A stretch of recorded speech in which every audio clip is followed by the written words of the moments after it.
The dare that started it all. It all began on a rainy Saturday night, the kind where thunder rolls across the sky like a warning, and every shadow in the room feels alive.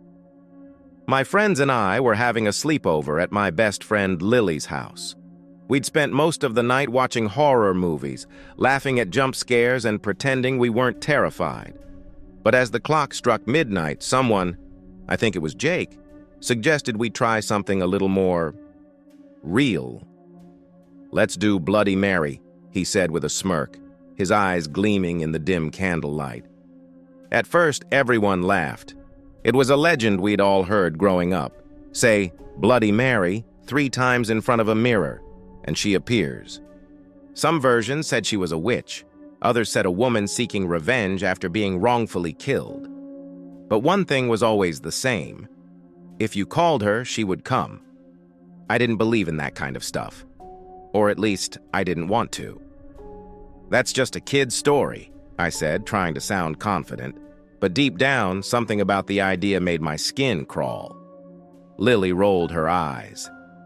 "Come on, it'll be fun. You're not scared, are you?" And there it was, the word no one wants to hear during a dare. Scared. My pride wouldn't let me back down. So I agreed. We turned off the lights in the bathroom, leaving only a single candle flickering on the sink.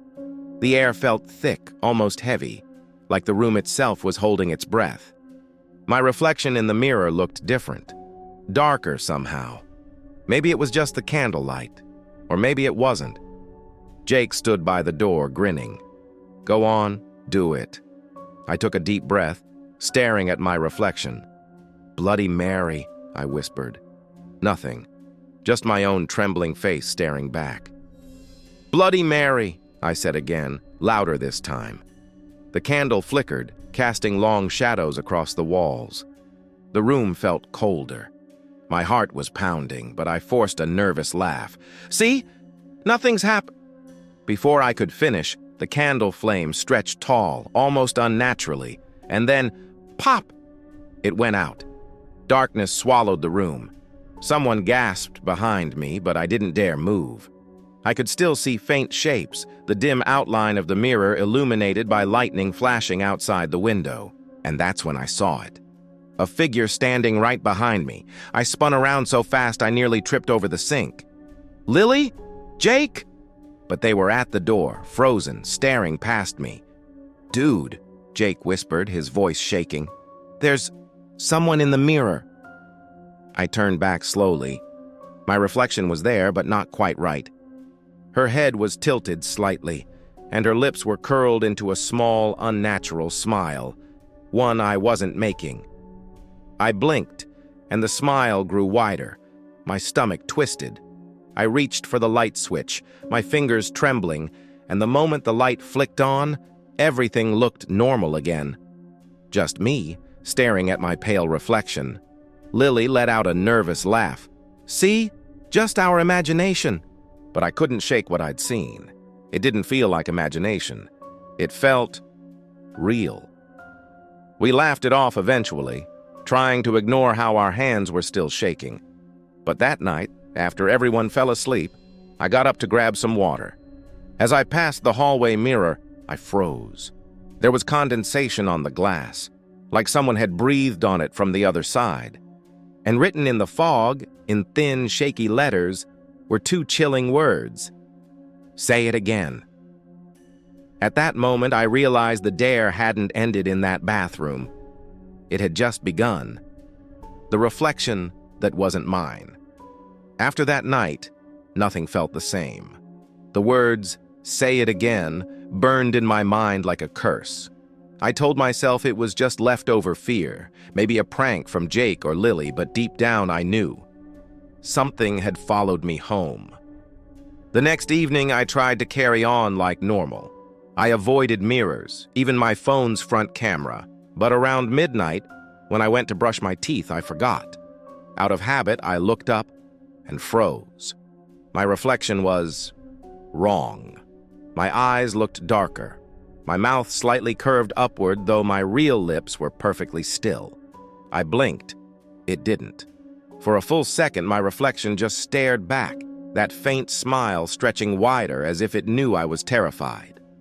The light flickered, and suddenly everything was normal again. My heart pounded so hard I could barely breathe.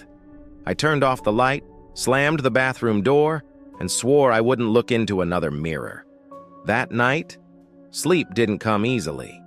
I kept waking up to the sound of faint scratching, not from the window, but from my mirror across the room. When I finally got up the courage to check, I saw nothing. But as lightning flashed through the window, I caught a glimpse of something pale and thin standing behind my reflection. I ran. The next morning, I told myself I must have been dreaming, but strange things kept happening. My mirror would fog up even when there was no steam. Objects in my room would shift slightly overnight. My brush on the floor, my perfume bottle turned around.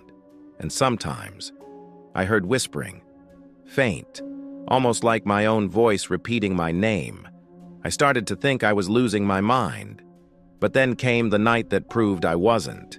I was sitting on my bed, scrolling through my phone, when my screen suddenly glitched. The front camera turned on by itself. For half a second, I saw my reflection, only it wasn't me. The same pale figure from before stared through the screen, her hair hanging wet, her black eyes locked onto mine. I threw my phone. It hit the wall and fell to the floor. Screen cracked. The front camera was still on, but the figure was gone. That's when I noticed the mirror again. The blanket I'd covered it with days ago had slipped halfway down, and through the dim light, I saw her, pressed against the inside of the glass, smiling that horrible, too-wide smile. Her hand lifted slowly and touched the inside of the mirror, right where my reflections should be. Then, clear as day, a whisper echoed through the room, soft, feminine, and close enough that I felt her breath on my ear. "You shouldn't have called me." I screamed, threw the blanket back over the mirror, and didn't move until morning. But I knew then it wasn't just my reflection anymore. Something had taken my place in the glass. The mirror's curse. I didn't go near that mirror again. I kept it covered, even moved my bed to face the opposite wall, but it didn't matter. I could feel it, that presence, watching, waiting. The air in my room had changed. It was colder now, and the silence felt alive. Every night the whispering returned, sometimes faint, sometimes loud enough that I swore someone was right beside me. I'd hear my name, soft laughter, or the eerie scrape of fingernails dragging across glass. Once, I even saw movement beneath the blanket, as if something on the other side was trying to push its way through. I stopped sleeping in my room after that. I moved to the living room couch, but even there I wasn't safe. The television screen, the glass door, the reflection in a dark window. Every surface showed hints of her. Quick flashes, a pale figure standing behind me for a second too long. One night, I was home alone. My mom was working late, and I was trying to distract myself with a movie. Halfway through, the TV flickered. The image froze, and for a split second, I saw my reflection on the dark screen, smiling that same wide grin. Then the lights went out. The house plunged into darkness. My heart hammered as I reached for my phone, using the flashlight to guide me. The air was freezing cold now, my breath visible in the beam of light. And then, I heard it. Tap, tap, tap. It was coming from the hallway, from my room. Every instinct told me not to go, but something deeper pulled me toward it, like the mirror itself was calling me back. When I reached my bedroom door, I hesitated, my hand trembling on the knob. The tapping stopped. Then came a whisper, so close it made my blood run cold. "Look at me." The blanket that covered the mirror slipped to the floor. I saw her clearly this time, Bloody Mary, or whatever she truly was. Her face was pale and sunken, her eyes two endless pits of black, her dress soaked as if she had drowned moments ago. She stood inside the mirror, but not still. She was moving, pacing, staring straight into me with a hunger that made my stomach twist. twist. "Why me?" I whispered. Her head tilted to the side. "You called me," she said, her voice echoing through the room, though her lips barely moved. "Now we are bound." I stumbled back, shaking my head. "No, I didn't mean to. 3 times, she hissed, her voice cracking like breaking glass. 3 times, you called. The mirror began to ripple, like water disturbed by wind. Her hands pressed against the surface, the glass stretching outward like a thin layer of skin. I could hear it groaning, straining to hold her in. Then came the cracking, small spider webs of fractures spreading across the glass. Panicking, I grabbed a blanket and threw it over the mirror again. The moment it was covered, the room fell silent. I collapsed onto the floor, shaking, my mind spinning with one thought. She wasn't a ghost from a story. She was real. And somehow, by saying her name, I had given her away into my world. From that night on, I could feel her everywhere. In every reflection, in every dark corner, she lingered, waiting for me to look just a little too long. Because now the curse wasn't just inside the mirror, it was inside me. The truth about Bloody Mary. After that night, I couldn't stay in that house anymore. Every mirror, every window, even puddles on the street, I saw her face, always watching, always smiling. My mom thought I was losing my mind. Maybe I was. But deep down, I knew I had to find out what she wanted and how to stop her. So I started digging. I spent hours online searching through forums and old legends. The story of Bloody Mary had hundreds of versions, but one kept showing up again and again. It said she wasn't just a ghost, she was a woman named Mary Worth, accused of witchcraft centuries ago. Townspeople believed she used mirrors to steal souls, trapping them so she could live forever. They burned her alive, and her final words were a curse. "Call my name, and I will answer." The legend claimed that each time someone summoned her, she latched onto them, feeding on their fear until she could take their reflection completely. It all made horrifying sense. The reflection that didn't move when I did. The whispers. The feeling that something was slowly pulling me closer to the glass. She didn't want to haunt me. She wanted to replace me. I found one last mention, a cleansing ritual buried in an old folklore archive. It said the only way to break the bond was to confront her and make her say your name 3 times. The mirror was the gateway, but if you could reverse the call, she'd be trapped again. It sounded insane. But what choice did I have? That night I prepared. I covered every reflective surface in the house except one. The mirror in my room, the one where it all started. I lit 3 candles, turned off the lights, and stood in front of it.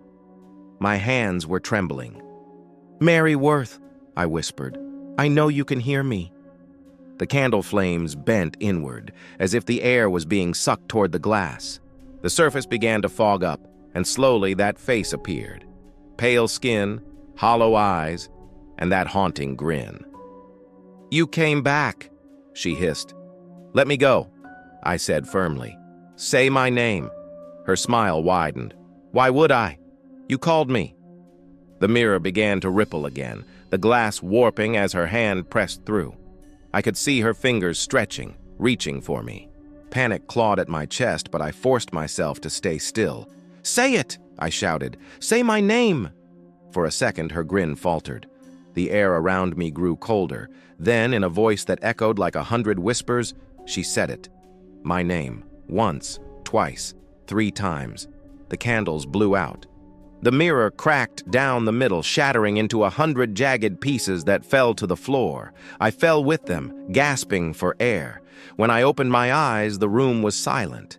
The mirror was broken, but there was no reflection. Just darkness. For days after, everything felt normal again. No whispers, no shadows, no cold air. But last night, as I brushed my teeth, I glanced at the small shard of glass left on my sink. And for just a moment, barely a second, my reflection didn't move. She smiled. Bloody Mary was gone from the mirror, but not from me.